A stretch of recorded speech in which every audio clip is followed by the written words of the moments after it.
Contributor, you are the real contributor. আপনার অবদানে বাংলাদেশ আজকে সচল, আলহামদুলিল্লাহ। সো মন ছোট করার কোনো সুযোগ নেই। নিজ হাতে উপার্জিত কামাই, এটা পৃথিবীর শ্রেষ্ঠ কামাই, আলহামদুলিল্লাহ। পরিশ্রমের মাধ্যমে যে উপার্জন, এটাকে ইসলাম আমাদেরকে উৎসাহিত করে। শুধু নামাজ, রোজা, জিকির এগুলো নিয়ে ইসলাম আমাদেরকে পড়ে থাকতে বলেনি। কোরআনিক অর্ডার হচ্ছে আপনার নামাজ শেষ, আপনি বেরিয়ে পড়বেন, কাজে বেরিয়ে যাবেন। ফাইদা কুদিয়াতিস সালাতু ফান্তাশিরু ফিল আরদি ওয়াবতাগু মিন ফাদলিল্লাহ। বিধানটা কার বলুন? আওয়াজ করে বলুন, বিধানটা কার? এটা কোরআনিক ভার্ডিক্ট, কোরআনের বিধান। নামাজ শেষ, ভুল হয়ে বসে জিকির করতে বলা নাই আল্লাহ। আল্লাহ বলেছে ফান্তাশিরু ফিল আরদ ওয়াবতাগু মিন ফাদলিল্লাহ, জমিনে ছড়িয়ে পড়ো, আল্লাহর রিজিক তালাশ করো। নামাজ শেষ, বেরিয়ে যাবে। কৃষক চলে যাবে মাঠে, শ্রমজীবী চলে যাবে ফ্যাক্টরিতে, শিক্ষকরা চলে যাবে তাদের শিক্ষা প্রতিষ্ঠানে, কর্পোরেট ওয়ার্ল্ডের লোকেরা চলে যাবে তাদের প্রতিষ্ঠানে। ডেভেলপমেন্ট করতে হবে, সিভিলাইজেশন করতে হবে। নামাজের পরে গোল হয়ে বসে থাকা চলবে না। কি ব্যালেন্স দেখেছেন ইসলাম? আজান হয়েছে তো মসজিদে আসো, নামাজ শেষ বেরিয়ে পড়ো, আলহামদুলিল্লাহ। কি ভারসাম্যপূর্ণ ইসলাম। ফাইদা কুদিয়াতিস সালাতু ফান্তাশিরু ফিল আরদ, যখন সালাত শেষ জমিনে ছড়িয়ে পড়ো, আল্লাহ রিজিক অন্বেষণ করো। তাহলে শুধু নামাজ রোজার মধ্যে ইসলাম নয়, আপনাকে কর্মঠ হইতে হবে, পরিশ্রম করতে হবে, হাড় ভাঙা পরিশ্রম। বিশ্বনবী সাল্লাল্লাহু আলাইহি ওয়াসাল্লাম অত্যন্ত পরিশ্রমী ছিলেন।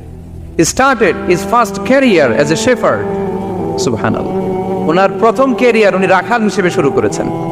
রাখালরা যে কাজ করে, অর্থাৎ মরুভূমিতে ভেড়া, মহিষ, ভেড়া, ছাগল, তারপর বকরি, দুম্বা, এই চরানোর কাজগুলো দিয়ে বিষ্ণু ইসলাম তার ক্যারিয়ার শুরু করেছেন এজ এ শেফার্ড। বিষ্ণু ইসলাম বলেন, সেই বুখারীর বর্ণনা, মা বাআসাল্লাহু নাবিয়্যান ইল্লা রাআল গানাম, আল্লাহ তাআলা এই পৃথিবীতে এমন কোন নবী পাঠায় নাই যে নবীরা ছাগল চড়ায় নাই। সুবহানাল্লাহ পড়বেন না? সাহাবারা বললেন, ওয়া আনতা ইয়া রাসূলুল্লাহ, হে আল্লাহর নবী, আপনিও ছাগল চড়িয়েছেন?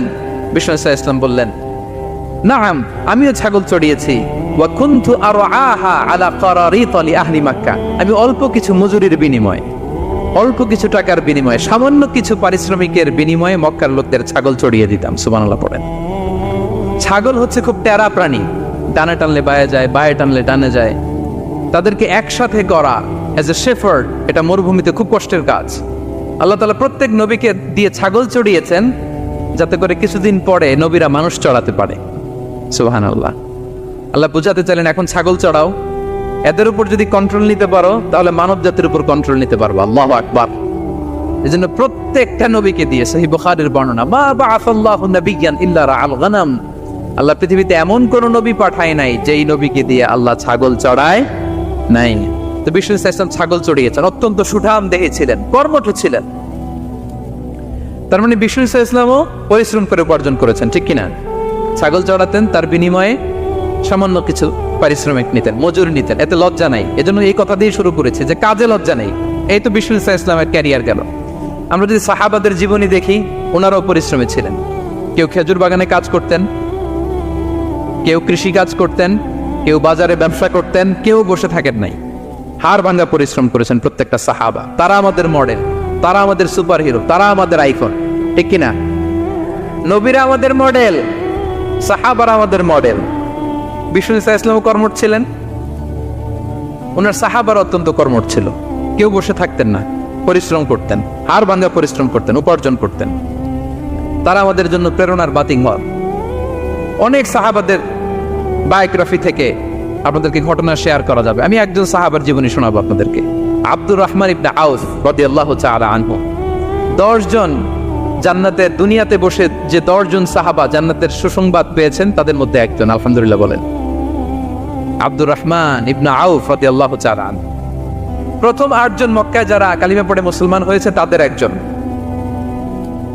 তার স্ট্যাটাসটা আগে জেনে নেন। তো তিনি